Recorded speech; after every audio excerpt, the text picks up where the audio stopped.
Este.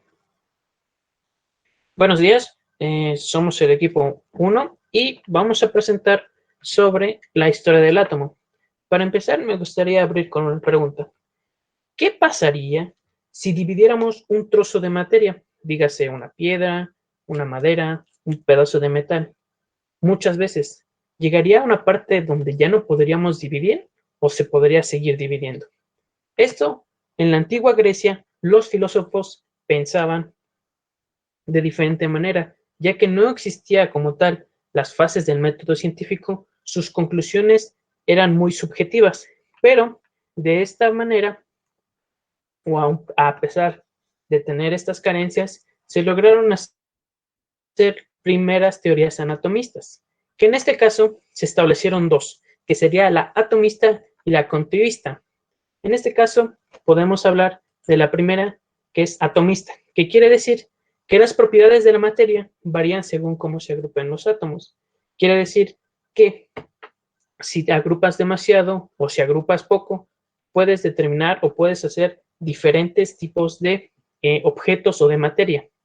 Sus principales defensores o los iniciadores de esta teoría puede ser o es Leucipo, que nació en Abdera, pero su vida se conoce muy poco. Él pensaba que solo había un tipo de materia. Además, que si dividíamos la materia en partes cada vez más pequeñas, acabaríamos encontrando una porción que no se puede seguir dividiendo. Esto se puede interpretar como, o poner un ejemplo, con un pedazo de una piedra o una piedra como tal. Puedes dividir una piedra y las dos van a ser exactamente o van a estar hechas de lo mismo. ¿Y qué pasa si sigues dividiendo y lo sigues dividiendo y lo sigues dividiendo? Entonces va a llegar un punto en el cual ya no vas a poder seguir dividiéndolo porque va a ser muy pequeño. Esto llevó a cabo o lo nombró su discípulo Demócrito, que fue un filósofo griego que fue contemporáneo de Aristóteles, que fue muy reconocido, aparte de la teoría atómica, con diversos trabajos que incluyen la física, la matemática, la música y cuestiones técnicas. Él nombró a la partícula que ya no se puede dividir como átomo. Él, junto con su maestro Leucipo, fueron considerados fundadores de la escuela atomista. Bueno, ya hablamos de la atomista. Entonces, ahora sigue la segunda teoría, que sería la continuista.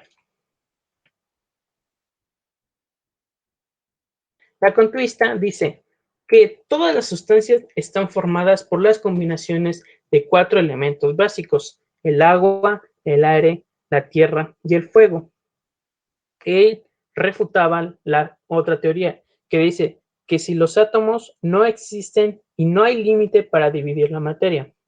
Si las partículas, átomos, no pueden verse, entonces no existen.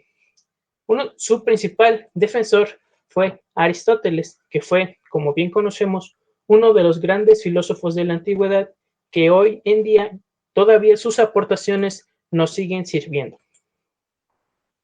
Bueno, de esto trató las primeras teorías anatomistas, en el cual no existía como tal un paso a seguir para tener una conclusión precisa, pero tenemos que, bueno, esto fue en el 400 antes de Cristo y como todo fue evolucionando. En ese caso, aquí tenemos una pequeña línea del tiempo en el cual nos va a explicar algunos modelos atómicos y sus autores, que en este caso tenemos como predecesor a Demócrito, que como bien decimos es atomista.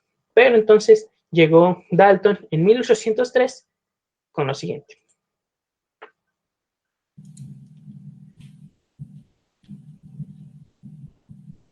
Pasaron más de 2000 años para que la teoría de Dalton se diera a conocer y trascendiera en el mundo científico. Dalton fue un físico, químico y meteorólogo inglés. Propuso inicialmente la teoría atómica moderna. También es conocido por sus estudios sobre la incapacidad para distinguir colores. Esto lo conocemos como daltonismo. Casi todos conocemos el modelo de Dalton como la bola de billar. el modelo de Dalton decía que los elementos están formados por partículas discretas, diminutas e indivisibles, que se llaman átomos, que permanecen inalterables en cualquier proceso químico. También ideó una escala de símbolos químicos, como los ejemplos que están aquí en la tabla. Tenemos el hidrógeno, el hierro, el oxígeno, etc. Estos serían reemplazados después por la escala de Berzelius. Eh, bueno, después de esto surgió una duda. Decía, ¿cómo es el interior de un átomo? La respuesta a esta pregunta necesariamente requirió establecer un modelo de átomo más complejo que lo que ya había propuesto Dalton. Es aquí como llegan los fenómenos eléctricos. Algunos fenómenos de electrización pusieron de manifiesto la naturaleza eléctrica de la materia. Para explicar estos fenómenos, los científicos idearon un modelo según el cual los fenómenos eléctricos son debidos a la propiedad de la materia, llamada carga eléctrica. Es aquí cuando llega Tales de Mileto, y Tales de Mileto observó que ciertas sustancias, como el ámbar, poseían electricidad después de haber sido frotadas, la propiedad de atraer otros objetos si estos eran ligeros. Es decir, descubrió él que la naturaleza eléctrica de la materia. Ámbar en griego significa electrón, es así como el fenómeno se conoce como el nombre de electricidad. Sugirió que todo elemento natural era agua, ya que podía estar en tres estados distintos, líquido, gas y sólido, dependiendo de la temperatura del ambiente. Después de que Dalton y Thales dieran su teoría, surgió una nueva teoría en 1901 con Thomson.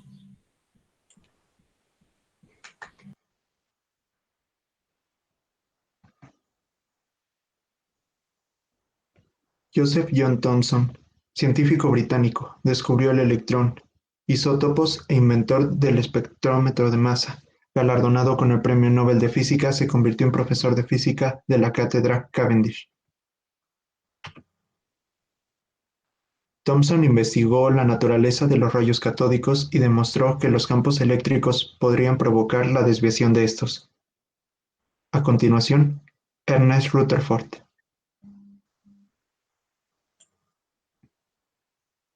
Fue un físico británico nacido en Nueva Zelanda. Se dedicó al estudio de las partículas radiactivas y logró clasificarlas en alfa, beta y gamma. El experimento de la lámina de oro de Rutherford mostró que el átomo es en su mayoría espacio vacío, con un pequeño y denso núcleo con carga positiva. Basado en estos resultados, Rutherford propuso el modelo nuclear del átomo. A continuación, Bohr. Niels Bohr fue un físico danés que contribuyó en la comprensión del átomo y la mecánica cuántica. Fue galardonado con el Premio Nobel de Física.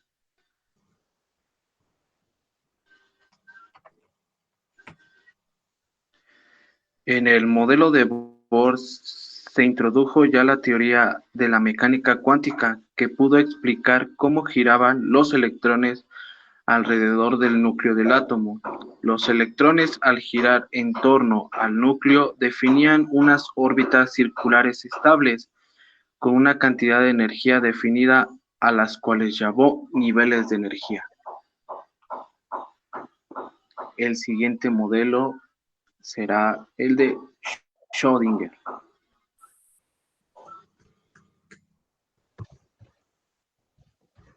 Erwin Schrödinger fue un físico austríaco que realizó importantes contribuciones en los campos de la mecánica cuántica y la termodinámica, quien recibió el Premio Nobel de Física en 1933 por haber desarrollado la ecuación de Schrödinger, compartido con Paul Dirac.